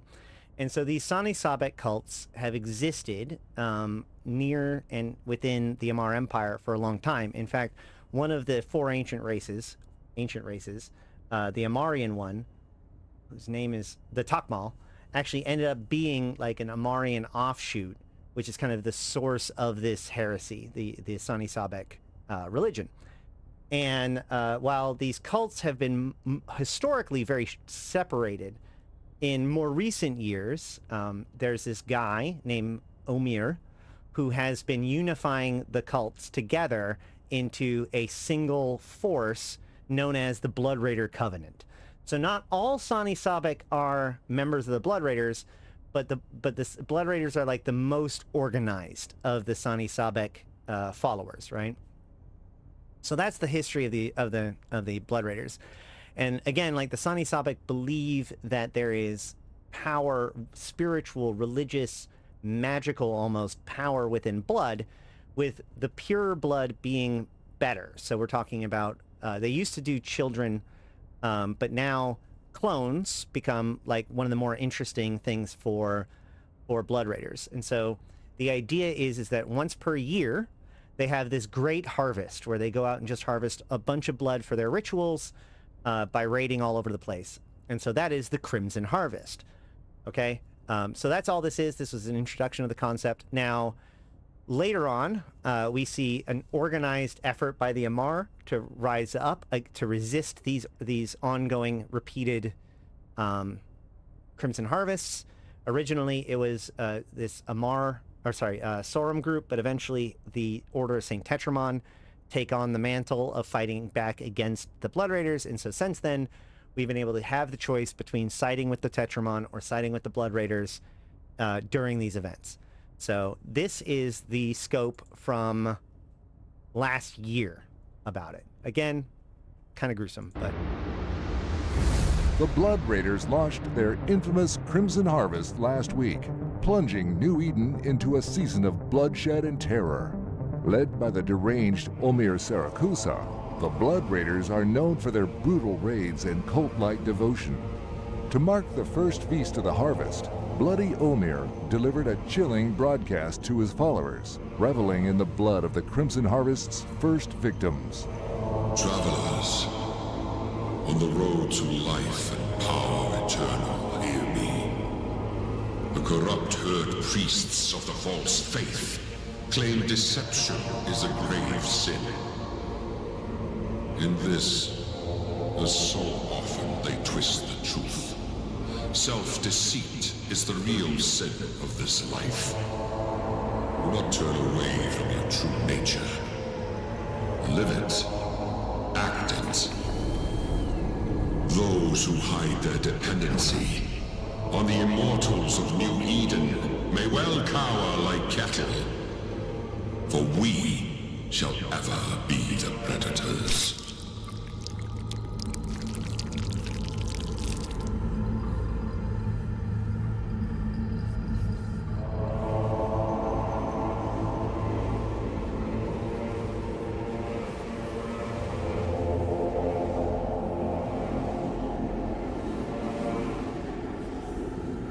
Now, my warriors, we shall strike back at the false faith and reap the true harvest under our blades! As the Crimson Harvest continues to blanket New Eden in violence, A long-standing feud between the Blood Raider Covenant and the Zealous Order of St. Tetramon has rekindled. The Tetramon Order, a secretive sect within the Amarr Empire, is known for its fanatical devotion to religious purity. They see the Blood Raiders as abominations, heretical cultists who corrupt the sacred Amarr faith. The escalating conflict between these two factions has opened new opportunities for Capsuleers.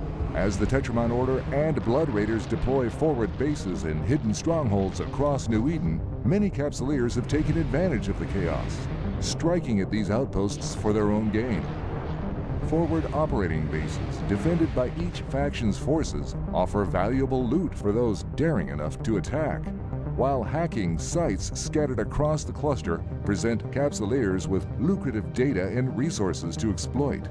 Whether hunting for Blood Raider combat caches or sabotaging Tetramon communications, Capsuleers are often unable to resist the urge to plunge deep into the heart of this conflict, shaping the outcome while reaping its rewards. This is Alton Hovery, reporting for The Scope. All right, there you go. And that is basically the Crimson Harvest. That's where we're at right now. I do want to point out this really fun complaint. Crimson Harvest CCP ruined one of the few events I actually enjoyed. Now that we've learned everything about this event, we can look at this writing. I used to look forward to Crimson Harvest every year. It was one of the few events that blended with good lore, fun PvE, and accessible rewards for everyone, whether you flew solo in HiSec or friends elsewhere. Which is wild, because like one of the big problems is that with the main site is that you get outraced. There isn't that much of an opportunity for an alpha clone in the old Crimson Harvest sites. The new Crimson Harvest sites, like the lower tier difficulty, is now a great place for alphas and newer players to kind of gain their points and work on the tasks for using Tech 1 frigates. Whereas before, they would have needed battle cruisers or battleships and also get outraced by every other higher tier person that they run into, unless they do the hacking stuff, which can take forever to do. So I don't know where you're going with that. Now CCP has iterated it into something unrecognizable, guys. They added 2 sites, and one site, and that makes it unrecognizable, okay? The best sites and rewards are locked behind low sec and null. First of all, on almost every single event, the best sites are locked behind, most of the time, low.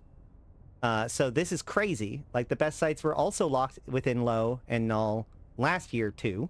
In fact, what's weird about this is that this year, they actually added the escalations to HiSec. So it's even, there's more stuff to do in HiSec, and you can get the best rewards in HiSec, theoretically, through those escalations in a way that you couldn't last year. So no, it's less locked behind low sec and null sec than it was before. HiSec players get the scraps. This is generally true. I like HiSec, and I still say that. Even worse, the 50% pod drop rate basically turns HiSec into a gank season, which is wild to claim. That is a wild claim to make. Because, like, if you think about it, the alternative was 90% drop rates on everything on your loot in HiSec. That's what caused people to get ganked. That's what caused the gankers to have a good time with it. Like, yes, you might now get potted, but you already have to lose your ship in order to get potted, unless you're flying around in just your pod and get, like, smart bombed or something in HiSec, which if that happens, then I don't know what to tell you. But, like, they literally took the drop rate out of HiSec. So the fact that he's claiming that the implants make it so that it's going to be gank season compared to literally the rules that were actually designed to make it gank season is crazy to me. So congratulations, CCP. You managed to ruin one of the few events I actually liked. Instead of fun, casual content, we're now forced to risk expensive ships, T1 frigates, just to participate meaningfully. The goal is to drive more PvP content, fine, but don't call it an inclusive seasonal event when the real message is go to null or get nothing. I read this and it, like, this is the kind of thing that's so wrong that it he has to know he's wrong about this, right? He has to know. Either way, whatever. Let's go ahead and just jump into... Do I have anything else I want to talk about? There is this report on Reddit that was talking about the reward tracks. And the patch notes. Yeah, we already looked at the patch notes. We looked at that. Here's the retribution fit that I'm using by Urschlag, although, like I said, I took off the auto-targeting system.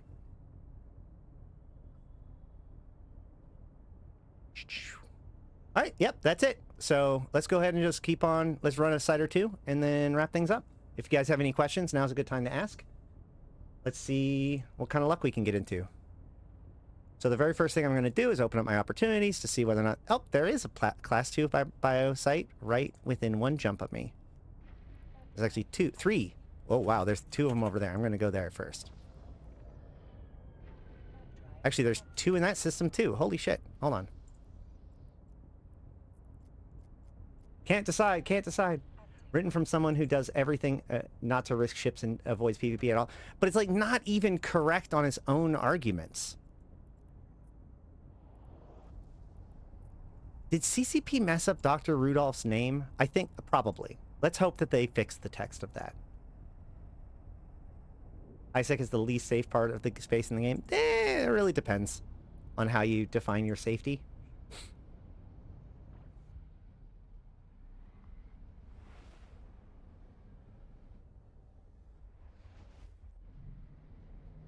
So this site at 0.9 AU is already open.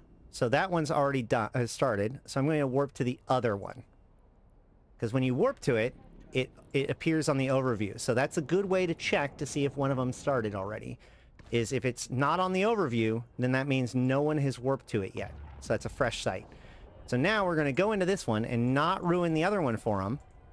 And we're going to see whether he is, whether or not this other person is nice or rude as hell. We'll find out.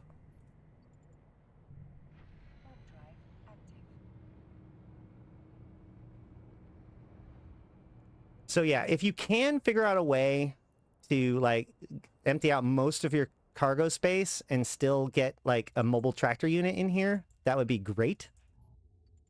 Because of the having to walk around at the very end to loot all the wrecks. What tab on the opportunity window? Base opportunity window. So if you go, if I switch this off, this is the basic window. You just come to Enforcer, pick any of these, and then click Crimson Harvest for the filter, and then it just works.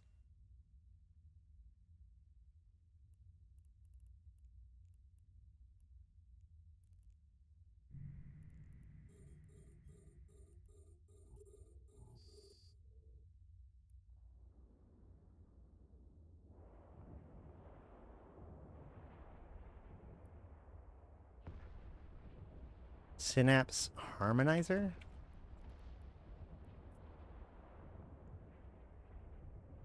Used to work for relay neural communications with the cognitive calibration spire to workforce clones across vast distances. This Synapse Harmonizer no longer functions as intended. So what's interesting is the only thing that I can find about neuroheuristic clone mapping is it's the same thing used for supercarrier recloning. That's the tech.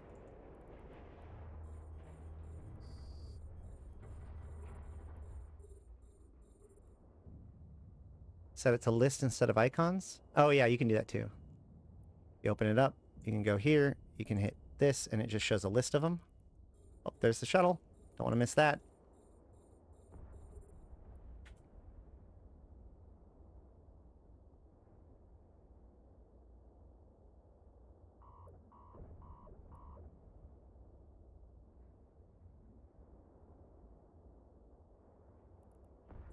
A little bit behind, gotta catch up.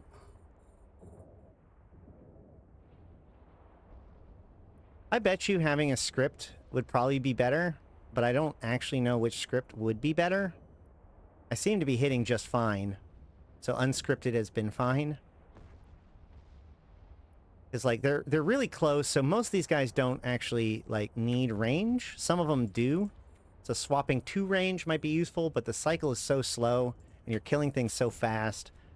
For the most part, I just use it unscripted. Yeah, we looked through all of the different descriptions and stuff.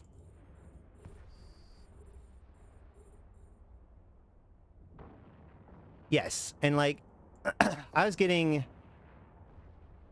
like 15 to 20 million ISK per site, so you need to do like 4 or 5 of them to afford one of these retributions. And that's it.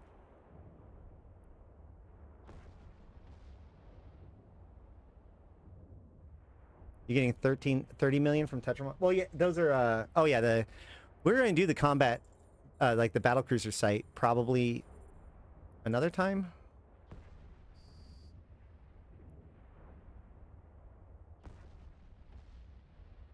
But 30 million from the Tetramon bases sounds about like last year, which is good. I was afraid that they'd cut it down.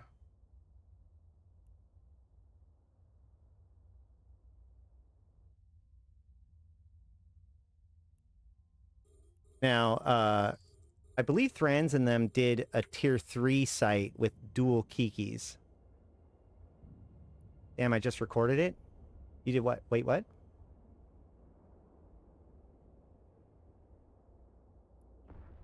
Did which?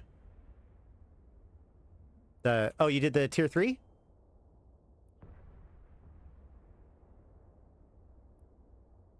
What to do with warplanes? What? Oh shit, almost missed a shuttle. Shit. I am going to move a little bit just so I can get within range of the shuttle, but I can't move for too long, and then I got to get back in. There we go.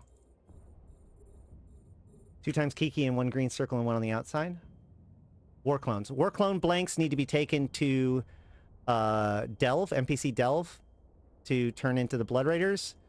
But there's usually buy orders all over the place, and they can be turned in at any time during the year. So you could probably sell them in Jita to other people for most of its value.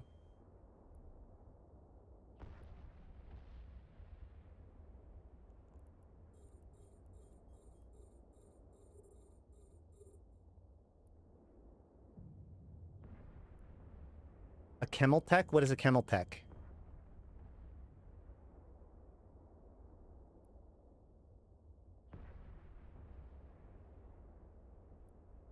$153 of those? I think that's 153 million.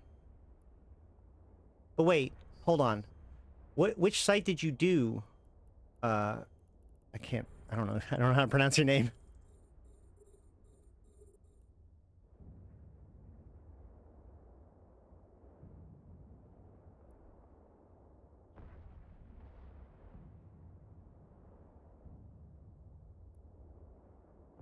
Grinding down some of these ventures.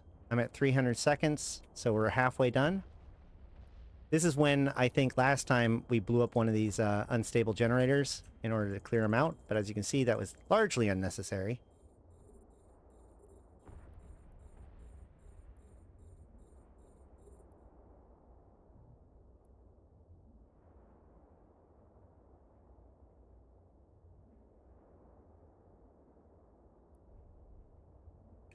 So this retribution fit, I said no implants. It does take a CPU implant. I forgot that. It does take a 3% CPU implant.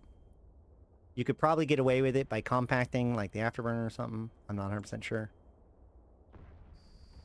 153 about one. Wait, hold on. It depends on what it is. Hold on. Let's relax. Hold on. Because I believe the war clone blanks are worth $1 million ISK each. You did a tier 3 site in low. 2 sites, 50 million of stuff, and T2 T3 Drog and T2 Drog Confessor works super easy.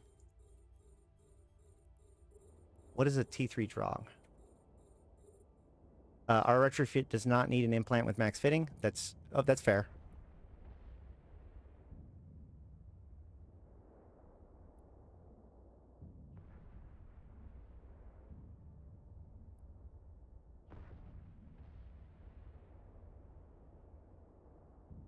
Oh, the Chemeltech drug. Got it. Wait. So what... Wait, what site did you finish, Cattle? Just going to call you that.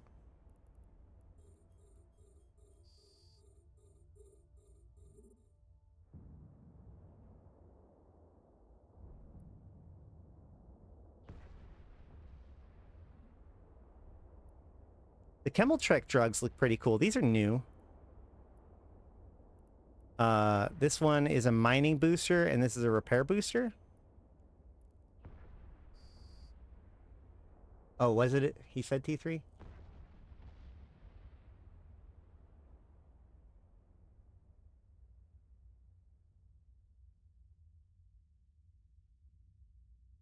I didn't see him say that.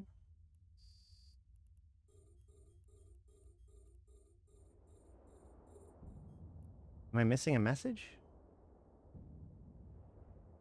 Yeah, Zappy Boys would be crazy in this site.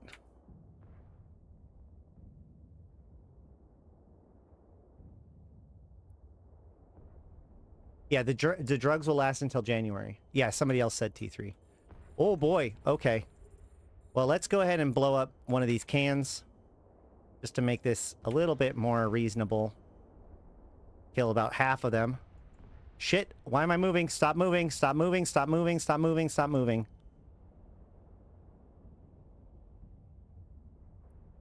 That's what I'm saying. Like, you gotta keep an eye on your speed just in case, because, like, if you accidentally double-click somewhere and you start moving, you only got a few seconds to catch it before everything goes to shit. So the Orthrus is the last big one before the Squall, and then it ends? Correct. The Orthrus happens at about 500 seconds, 450 seconds or so. And then the Squall is the final boss, but that's, of course, I mean, I assume that the T3 might be a step up from that. You do not have to blow up the generators. They exist for you to do so if you want to clear out a whole bunch of the rats at once. Like if you're being overwhelmed or whatever.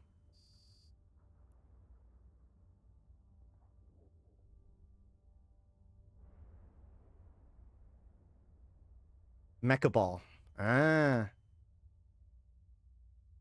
So you did a tier 3 site in a Mecha Ball? Is that what it was? In the class 3 site, you get multiple waves of one Orthrus from about 50% onward. Okay. Also, remember, there is a freaking Barghest out there. I don't know what spawns it exactly.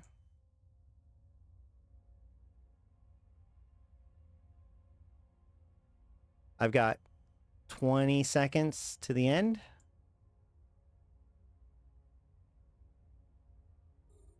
Go ahead and get ready to shoot this thing. Second the Squall spawns. Stop it. Stop moving.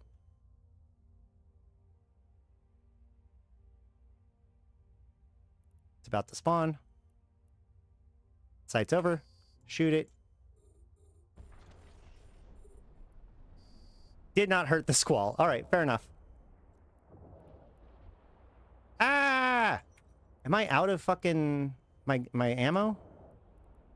All this ammo. No more conflag. Uh-huh.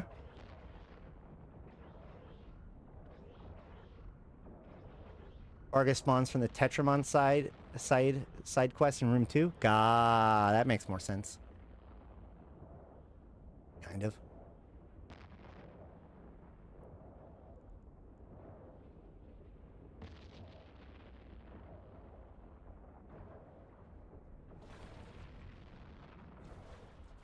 Hey, buddy.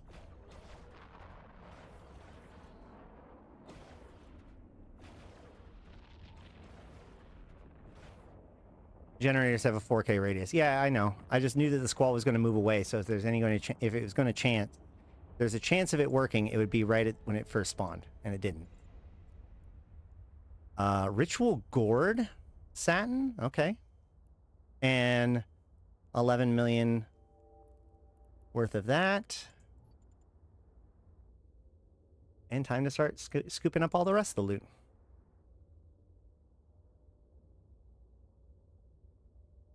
I want to make a fit that is able to have a mobile tractor or a tractor beam on the top. What's wrong, wizard? What? What's wrong? What happened? Thank you?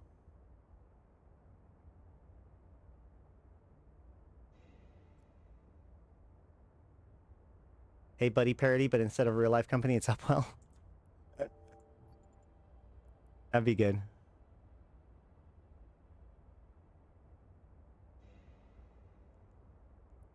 Just scooping up some of this loot.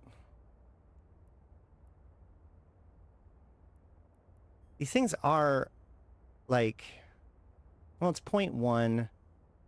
That's 1 M3 per million ISK. So even if you had a mobile tractor beam or a mobile tractor unit, you'd only be able to hold 30 million worth, which I mean, I guess like you could turn it in. Could a destroyer do an MTU?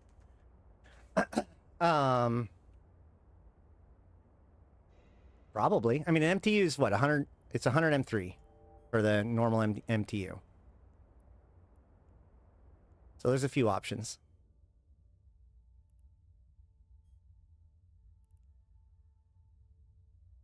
And the other class 2 that's in the system was already run. So we're going to keep going.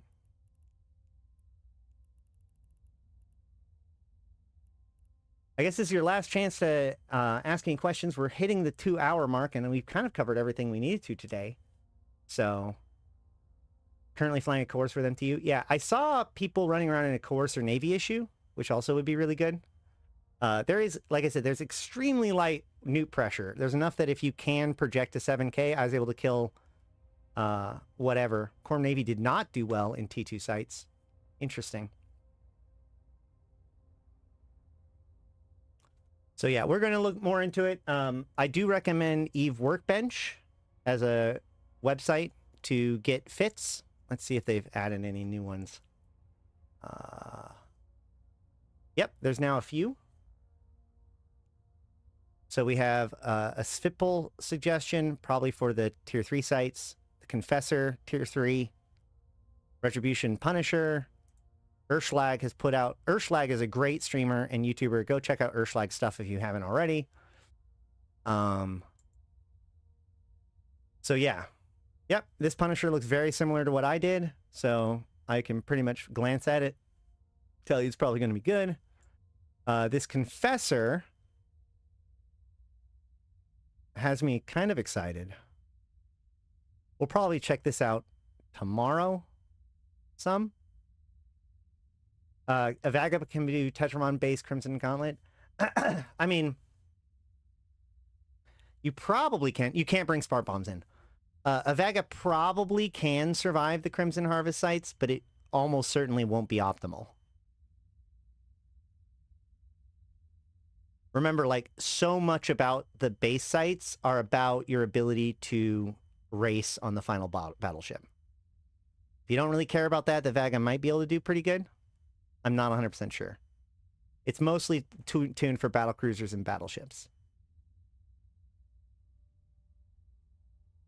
Gator works well for alphas. Yep, Gator would be great. Rattlesnake would be great. Hey, heck, I mean, like, over here, you don't even need a Gator. There's apparently a Hilo works just fine.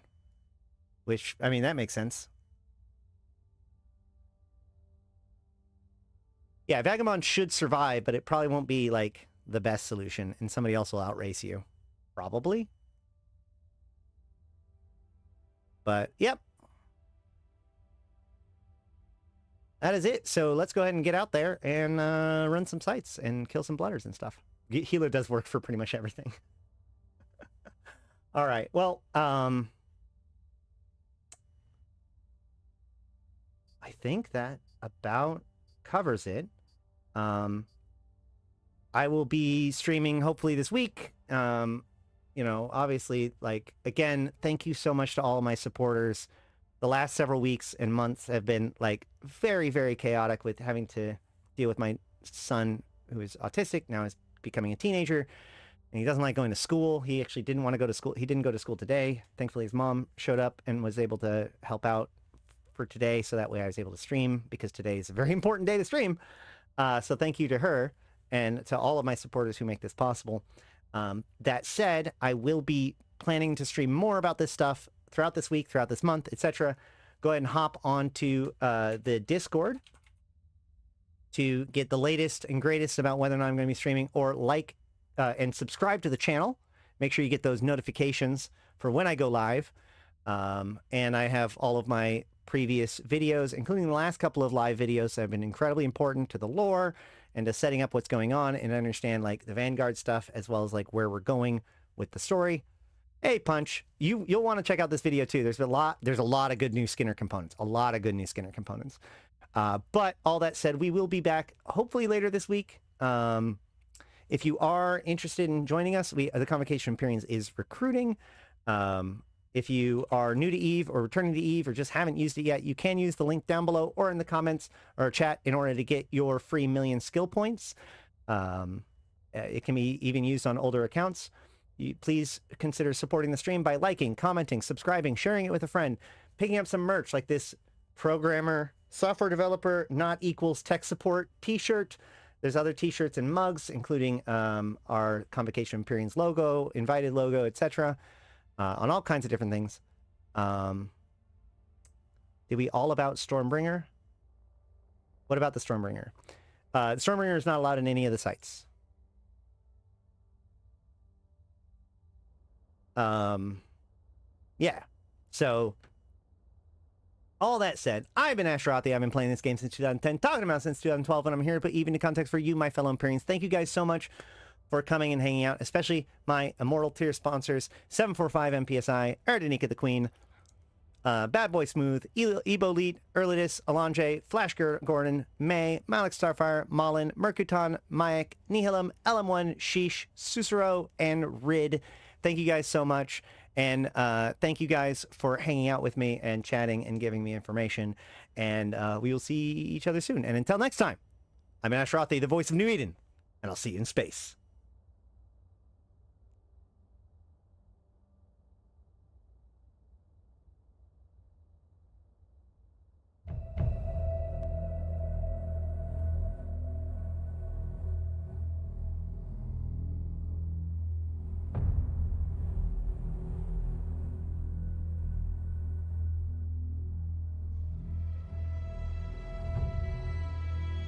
Like the stream for the guineas.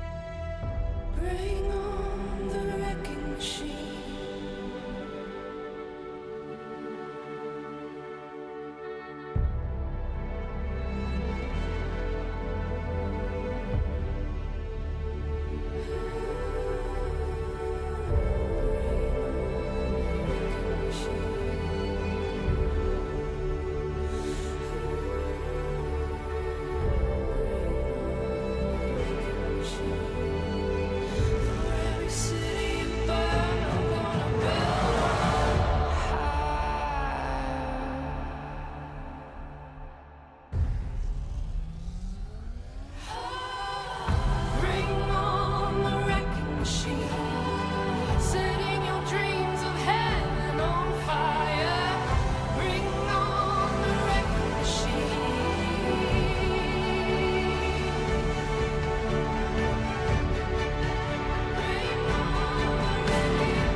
For every city